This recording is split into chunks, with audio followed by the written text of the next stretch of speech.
Go woke or go broke. That's a topic that Piers talks about a lot. It's the phrase, of course, associated with companies exploiting social justice causes in their branding efforts. You know the big ones recently.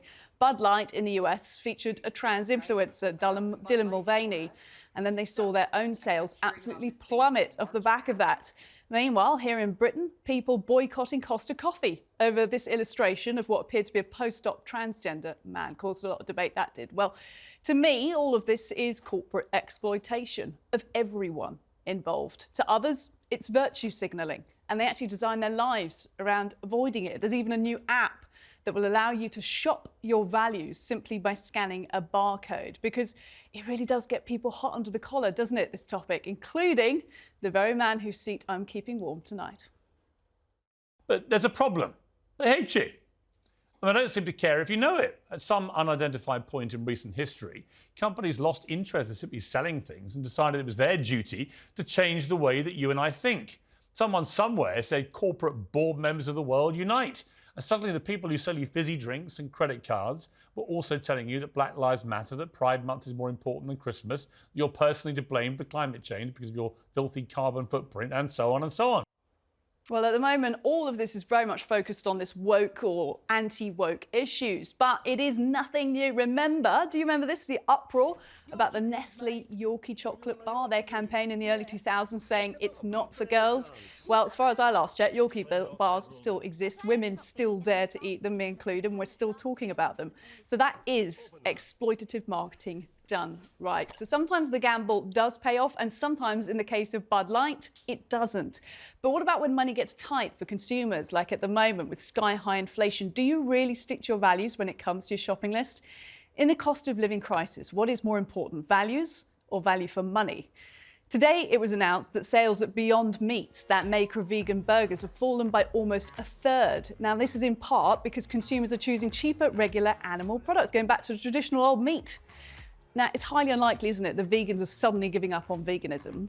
Only about 1 to 2% of the UK's population is actually estimated to be vegan. And yet one report found nearly a quarter of all food products launched in 2019 were labelled vegan. Now, from a business perspective, that is just absurd, if you ask me. Too much expensive supply, not enough core demand, means that vegan food bubble is bursting. So is it a triumph over woke? I don't think so. I think it's a triumph of market forces and consumer choice. Vegan alternatives are always still going to be there. There'll just be fewer of them, and they might be cheaper because those companies are now scrabbling to lower their prices to keep all of us buying. So my question is this: what if Costa Coffee suddenly started offering 50p lattes?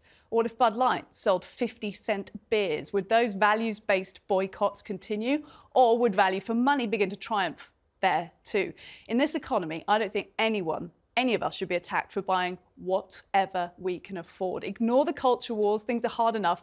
Enjoy the savings where you can make them. Joining me to discuss all of this, TalkTV presenter Richard Tice and political journalist Ava Santina. Thank you to you both. Also joined by Chris Rhodes, founder and CEO of Veeps. This new shopping app we were just talking about promises to help shoppers find brands that align with their values. Chris, thanks for making time for us. Just start off very simply by telling us how the app works. Sure. Yeah, the Veeps app is designed to make it effortless to shop based on your values. The way it works is you download the app, you get the 99-cent per month subscription, you load up the value pack that most aligns with what your interests are. There's 7 to choose from, and then you're ready to shop. You go to the store, you scan the product you're thinking about buying. Veeps returns a value score from 1 to 100 based on that company's values. And the ones that you chose, then you're able to say that's good or it's not good.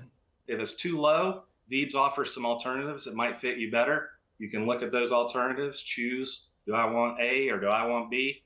Pick the one you want, put it in the cart, and you move on to the next thing. It makes it easy. It makes it, you use your normal shopping routine. And most importantly, we keep everything updated so you don't have to be digging down internet rabbit holes all day. And you're not targeting any side in particular, are you, in this? You're looking at all ends of the spectrum, from liberal to conservative. So in terms of the data that you've picked up on so far, the users, as far as I know, it's only based in the US so far, your app. What are you noting from that? Do you find it's more liberals or more conservatives using it? Yeah, so we haven't done a ton of marketing yet, so we don't have a marketing campaign to really count against. So it's really been very news cycle driven so far. And we see spikes in all 7 different value packs that we have based on kind of what's happening in the news. So far, we've seen, based over the last month that we've been on the market, it's obviously been a big month for conservative news stories. We've seen a lot of conservative uptake. That's definitely the majority, but we see spikes here and there of all 7. Do you get on board with the argument I've been making that the companies are basically just exploiting everyone at this point in the pursuit of just making a quick buck, whether it be left or right, everyone involved is just being exploited? I don't think every instance of values signaling is exploited. But I think there are certainly companies that are trying to jump on that bandwagon and gain market share or whatever based on a value story that they may or may not be wholeheartedly believing in. So yes, there's some of that going on. I do think you don't necessarily have to make a decision, either values or savings. You just need the right data to make the decision. And so that's kind of what we're trying to offer at Veebs, is the ability to go to your regular store, your regular aisle, choose a product based on your values. We know the pricing will be more or less similar in the same aisle, and hopefully you can buy on your conscience, but also save money. That's a dream, isn't it? Give people the choice to make those informed decisions, whether it be based on value or values.